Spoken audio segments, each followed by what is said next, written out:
Hello, Rachel. It's so nice to have you on the show today. How are you doing? I'm doing so well. Thank you for having me. It's a pleasure to be here. Beautiful. And thank you so very much for being here. You see, I truly appreciate you, Rachel. And Rachel, you say, oftentimes I love to thank my guest for two things. And I do this so often to the point where it has become my anthem. So, firstly, I want to say thank you so very much, Rachel, for investing in yourself. You see, you are on this platform right now because you did invested in yourself. And oftentimes, Rachel, I love to make reference to the amazing mango tree. You see, some couple of months back, I was on a particular road, and just by the roadside, Rachel, there was this very tall, unattractive mango tree. And I used the word unattractive because the mango has got no mangoes on it, and the leaves were all dry. So I just walked past it and I went my way. But you see, just recently, Rachel, I was on that same road, and this time around, a lot's changed about the mango tree, you see. The mango tree caught my attention pretty good from a distance, and immediately I got the urge to move so close to it, of which I did, and it wowed me. Because now the mango tree's got a lot of mangoes on it, beautiful green leaves and healthy branches, and not just mangoes now, Richard. I'm talking about ripe mangoes. It was such a lovely experience that day, I tell you. I was so excited. Here was my point. The fact that you dedicated your time, energy, and resources to becoming the amazing Rachel that you are today, that alone has made it impossible for me to skip you. And that's why you got the request for me to be on the show because I was attracted to the fruit of all that you're doing. Your philosophies, your insight, the impact your work is having, how you're offering your solutions. These stuffs are beautiful. And just before I sent you that request, Rachel, I said to myself, I've got to benefit from these beautiful things Rachel is doing. And not only me now, but even with the audience. And here we are today with the amazing Rachel. So thank you so very much for doing that yourself. And secondly, thank you for saying yes to the invite. Because if you had said nope, there was nothing Elisha could do about it. Thanks so much. It is such a pleasure. That is probably the nicest way anyone has ever introed me. So thank you. That's really lovely. Beautiful. And thank you too. Thank you so very much. So let's get started, Rachel. You see, I'm quite excited to have you on the show today for two reasons. Firstly, my interest in knowledge seeking. I believe in order for one to transition from a terrible situation to that of a beautiful one, Rachel, I believe it takes the application of knowledge, quality information, and not just knowledge now, the application of it.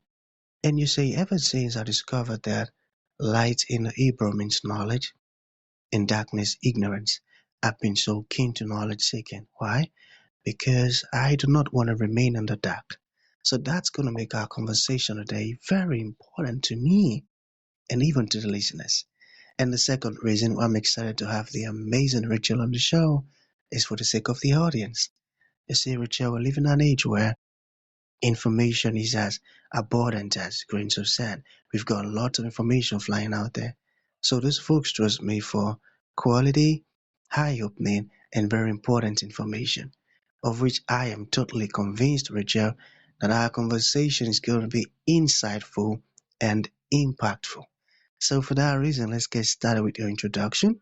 Talk to us about your personal or your professional journey because right now we are so curious. We want to know how Rachel got here.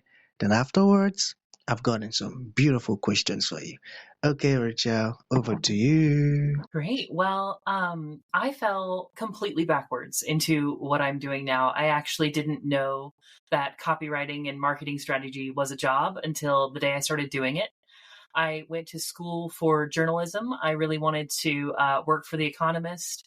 I studied abroad in Hong Kong. I interned at NPR. I did everything right.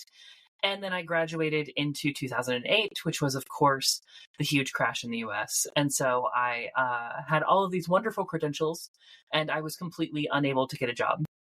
So in my 22-year-old brain, I thought, you know what?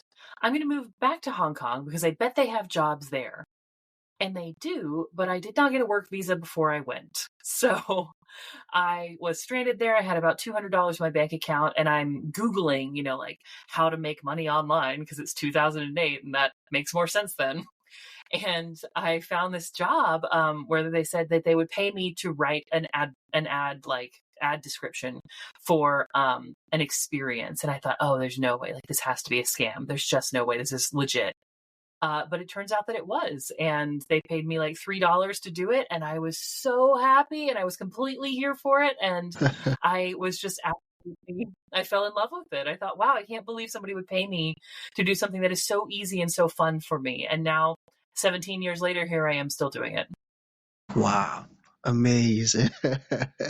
Thank you for sharing that with us. So let's get right into it. All right. So, what is the real recipe for sales? Yeah. Okay. So everyone thinks they have the recipe, right? And it's like, oh, you need to touch people 7 times, which just sounds kind of gross to me. Or, oh, you need to have this number of follow ups or whatever. But the real recipe for sales is you have to get the right thing in front of the right person at the right time and in the right way. That's deep. And all 4 of those things have to happen. Right. So the reason, and this is why I get very lit up about this, because there's so much marketing and sales advice that is based on the idea that you have control over all 4 of those things when you just don't. And so that's why I think so many people struggle with it, because they try to follow the recipe or they try to follow what people have told them, but it just doesn't actually work. And that's no fault of their own. Wow, that's deep, and this is sounding really new to me. Okay, so let's talk about AI. All right, why are people worried about AI in marketing? I hear about this all the time because people are so worried about it and they're like, "Oh, it's going to take your job." And I'm like, "AI couldn't even hope to do what I do." But what I really think is going on is I think that people are using AI as a symbol of the pace of change that we're experiencing, because of course, like, things are scary right now, everything is changing fast, and AI is the easiest kind of like face to put on that. And so I think the people that are like really freaked out about it, they may have legitimate ethical concerns, but what it's really down to is pace of change. Okay, so what should they know about it instead? So, what I always tell my clients is that it's just a tool like anything else. People have actually been using it for much longer than they realize. It has already impacted your life in ways that you probably don't think about. And it is what you make of it, right? It is never going to be able to replace the human creativity, the human spirit that people bring to artwork and creative work. So, what I recommend people think about is that if you are genuinely worried about AI and you are also genuinely good at your job, don't worry. If you're kind of mediocre at it, then maybe you have something to worry about. And maybe you want to find something that you can truly excel at, because I think those are the people that will struggle, especially as AI becomes more prevalent. That's so true. That's so true. I agree with that. So, what is positioning 101? Yeah. Okay. So positioning is a thing that I think everyone needs to know about and nobody ever talks about in marketing. Positioning is the story that you tell about what you're doing. And people always talk about, like, well, you need to think about your audience. You have to create a client avatar. You need to think about your messaging. But none of that matters if you don't have your positioning, which is the story of who you are and why anybody cares about it. So, what I often tell my clients is that if you don't tell people who you are, they're going to make up their own story about it. And you really won't like it. People will misunderstand you in ways that you could not possibly imagine or predict. Hmm. So you need to be really clear on what this actually is. And the formula I give people for working this out is you say, this is a blah, blah, but what it really is blah. So I'm a marketing strategist, but what I really do is I make words make money. And people want that because they want money and they want influence. Hmm. That's so true. So, let's talk about marketing trends. What Yeah. marketing trends are you seeing right now? The most interesting one to me right now that I'm seeing is a swing back to referral marketing and analog stuff. So, for instance, I'm doing a magazine as one of my co-authors with another business I work on, an actual like in your hands magazine. I'm seeing a lot of that. I'm seeing a lot of zines. I'm seeing a lot of people move towards local in-person meetings, whereas before it was very much about like growing your online international network.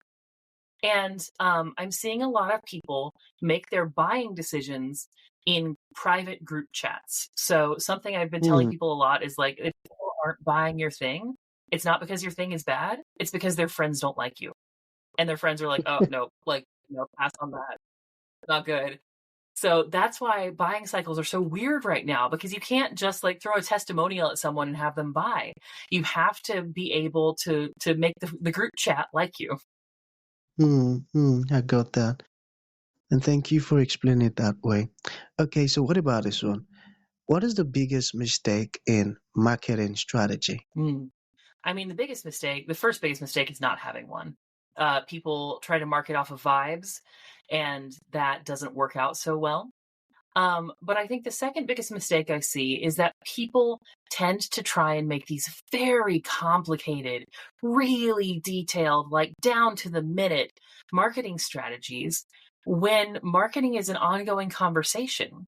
You definitely need to have some sturdy evergreen content, but if you try to plan everything out too far in advance and get it like right down to the hook, you're going to miss a lot of opportunities, and it doesn't feel right. It feels very 2012 when you do that, and people aren't responding in the same way. And so that's why I see people try to do a lot of set and forget marketing, where they batch create it and then just have like somebody send it out, and they don't get any responses because we're so blind to these things now, because we just see them as billboards, right? And we just sort of Hmm, glaze over them. wow.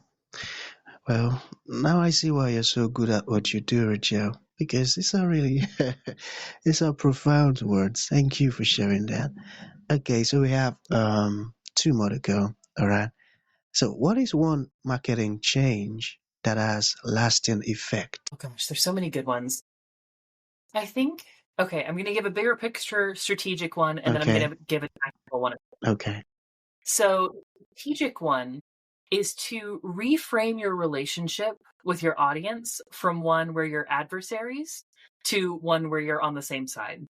A typical, like classical marketing is very much this adversarial relationship where it's like, oh, you have to like grab their attention and you have to hit their pain points and you have to beat them with marketing copy until the dollars fall out, which is terrible. Like, nobody likes that. Nobody enjoys that on either side of that equation. So instead, reframe it to where you're on the same side. You both want the same thing, which is you want people to do what you ask and they want solutions to their problems. So if you can reframe and start writing from that perspective, your marketing is going to be so much more powerful. And then as far as a tactical thing, the thing I always recommend people do is to update their bios, which is such a small thing. And we forget about it because it's like really hard to write a bio to begin with. It's hard to talk about yourself. So you kind of write something and you're like, oh, I don't know, I like do words or whatever. And then you forget about it and you don't update it, and then it doesn't reflect who you really are. So that's what I recommend people do, is like put a little attention on your bios. I actually teach a free workshop about it. I'm happy to share a link to like slides and everything with your listeners so they can Thank you. update their bios. That's the first thing I recommend. Beautiful. That sounds really powerful and effective. Okay. So let's Yeah. talk about email marketing. Is email marketing dead? Uh-huh. People have been telling me that since I started doing this in 2008. And I'm like, you know, when I have consistently gotten 65% open rates and 25% click-throughs on emails I write for myself, for my clients, and that's been for almost 20 years straight now. So it's not dead. People are not over the medium of email like as an abstract concept. They're over being treated badly. Like, people have been just very unkind Hmm. and frankly abusive around marketing. And so that's why the old stuff doesn't work. But if you show up with really like a very conversational, very human to human touch, it absolutely still works. I have a client. My greatest success story actually with this is I made a client $20,000 with 3 emails, and it wasn't Oh, because I have like the magic email touch, as lovely as that would be. It's because she had an ongoing relationship with her clients, and we were able to effectively use email marketing to say, like, hey, you know who I am, you know what I do. By the way, I'm doing this thing. Do you want it? And everybody flooded in for it. Oh, wow, I got that. And that's a very important one. And I'm definitely gonna apply that. Thank you. Yeah. Okay, so you see, listening to you speak and how experienced you are and how long you've been doing this amazing work, I believe there is something that is so inevitable, which is challenges. So how have you been able to, handle those tough moments, overcome those hard times? Can you share that with us? Yeah. So I think it's a combination of things. I think part of it on the personal side is just I love the challenge. There is nothing that I enjoy more than being in a kind of impossible situation and figuring it out, Hmm. which I think is just a personality flaw or benefit. I don't know, probably both. Um, but I think in business, I've been very fortunate to be surrounded by just some incredibly brilliant, generous people who have supported me and helped train me and sort of raise me into this industry. And now I like to do that for other people. So I have a small group of business owners. We call ourselves Internet Dinosaurs because we've just been doing this for so long. And we do AMAs, we do Ask Me Anythings. So people can come and ask us. And it's like, yeah, ask a couple of old ladies what the internet is doing because we have the perspective of it. We've made the mistakes. We've been there. If we haven't experienced your exact situation, we've experienced something like it. And as one of my fellow internet dinosaurs says, we will hold your hand or hold your hair while you get through it. Words. I got that. Yeah. Okay, so to bring this to an end, Rachel, what would you like to leave the audience with, like a final thought? And to those folks who would like to reach out to you, learn more about the beautiful stuff you're doing, or even open your programs or services, how can that be possible? Yeah. So I'll start with that part so I can think about something to leave people with. But people can find me at boltfromthebluecopywriting.com. I'm also on LinkedIn as Rachel Allen, RachelAllen. And there's a Bolt from the Blue Substack. You can also just send me an email at hello@boltfromthebluecopywriting.com, and I will email you back like it's the ancient times. So that's how you can find me. And as far as a thought that I would want to leave people with is we're in the midst of some pretty chaotic times in terms of business, in terms of society, in terms of kind of everything. I think everything is changing. And what I would remind people is that times like these are times of opportunity. And the more that you can tap into resilience within yourself, the more that you can approach your business as an exercise in doing something greater than yourself, in providing for other people, as opposed to, oh, let me just like make an ATM out of the internet for myself. The more that you can bring that to your work, and the more that you work from your values and your beliefs and your faith, that is what keeps businesses going in the long term. And that is what builds the kind of relationships that make all of this mean anything to begin with. Profound words, and I got that. Thank you for sharing that with us, Rachel. So that's going to be the end of the show. Thank you for coming, and thank you for sharing those beautiful stuff with us. It means a whole lot. Thank you. Thank you so much.